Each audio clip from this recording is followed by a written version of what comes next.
Pada kesempatan kali ini, saya, Tio dari kelas 9D, akan menceritakan sebuah dongeng berjudul Ande Ande Lumut.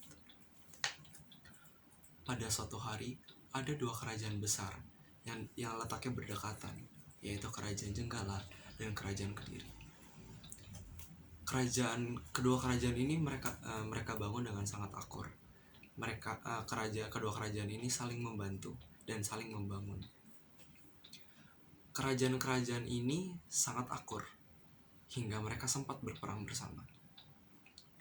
Pada suatu hari, sebelum Raja Erlangga meninggal, raja dari Kerajaan Kediri, ia berpesan supaya menyatukan kedua kerajaan tersebut.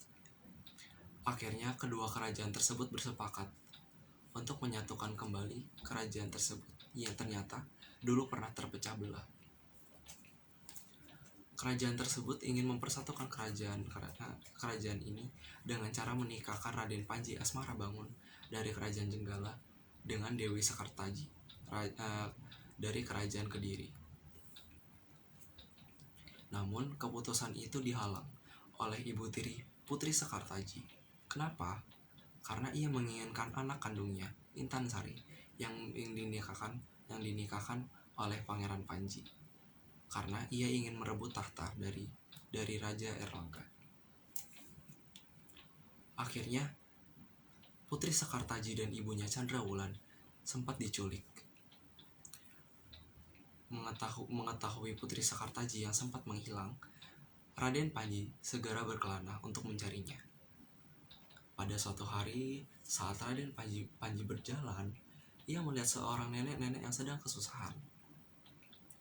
Saat ia melihat nenek-nenek kesusahan, ia langsung membantu nenek-nenek itu, sehingga Raden Panji diangkat sebagai anak angkat dan namanya diganti sebagai Ande Lumut. Setelah beberapa hari disekap oleh ibu tirinya, Putri Sekartaji pun bebas. Ibunya Chandrawulan kembali ke kerajaan untuk menghukum ibu tirinya dan anaknya. Ibu tirinya dan anaknya akhirnya diusir dari kerajaan. Namun Putri Sekar yang mengetahui bahwa Raden Panji sudah tiada pergi berkelana untuk mencarinya, ia pun memutuskan dirinya sendiri untuk juga pergi berkelana untuk mencari Pangeran Panji. Ia bertemu dengan seorang janda dengan 3 anak cantik. 3 anak tersebut bernama Kelenting Abang, Kelenting Ijo, dan Kelenting Biru. Akhirnya Putri Sekar pun mengganti namanya menjadi Kelenting Kuning. Ande Lumut sempat bercerita kepada ibunya bahwa ia sedang mencari seorang calon istri. Ketampanan Ande Lumut yang sedang mencari calon istri, kabarnya sangat tersebar luas dengan sangat cepat karena wajahnya yang begitu tampan dan badannya yang begitu gagah. Akhirnya kabar tersebut sampai kepada janda dengan 4 anak, yang salah satu anaknya termasuk Kelenting Kuning. Akhirnya ibu dari keempat anak tersebut memutuskan anak-anaknya, termasuk Kelenting Abang, Kelenting Ijo, Kelenting Biru, dan Kelenting Kuning, untuk pergi melamar Ande Lumut. Namun Kelenting Kuning dicurangi oleh kakak-kakaknya. Kelenting Kuning diminta untuk mengajarkan pekerjaan rumah. Sementara ia mengerjakan pekerjaan rumah, kakak-kakaknya Kelenting Abang, Kelenting Ijo, dan Kelenting Biru pergi untuk melamar Ande Lumut. Saat mereka berjalan di tengah hutan, tiba-tiba mereka melihat sebuah sungai yang sangat luas, sangat lebar, dan sangat dalam. Arusnya pun sangat deras, jadi tidak memungkinkan mereka untuk menaiki perahu. Mereka bingung, bagaimana ya caranya untuk menyeberangi? Akhirnya muncullah seorang sosok, Yuyu Kangkang. Yuyu Kangkang masuk. Yuyu Kangkang berdiri di tengah-tengah sungai dan menawarkan dirinya untuk menjadi bantuan. Hai 3 gadis cantik, saya menawarkan bantuan saya kepada kalian untuk menyeberangi kalian ke seberang sungai.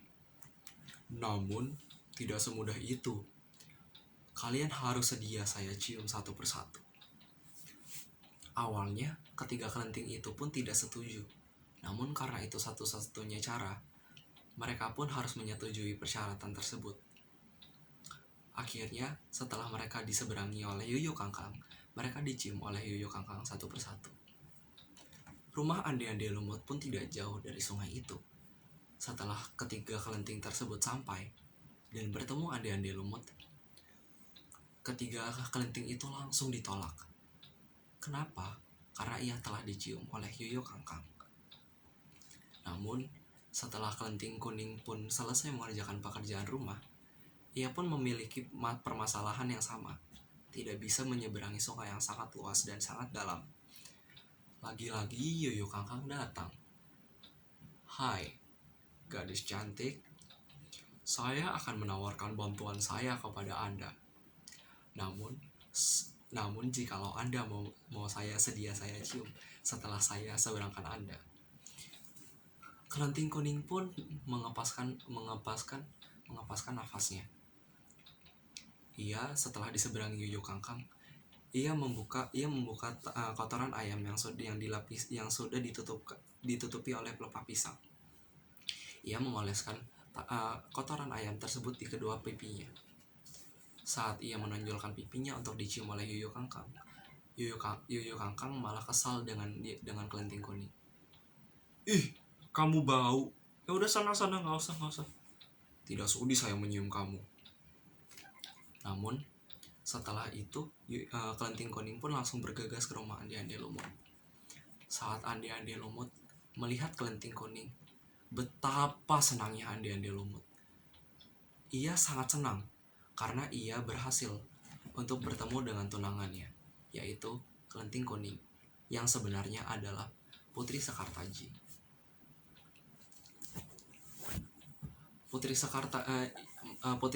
Kelenting kuning pun langsung mengubah dirinya menjadi Putri Sekartaji yang begitu anggun dan begitu cantik.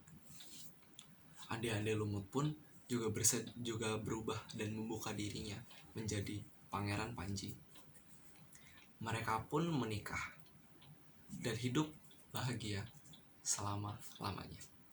Terima kasih.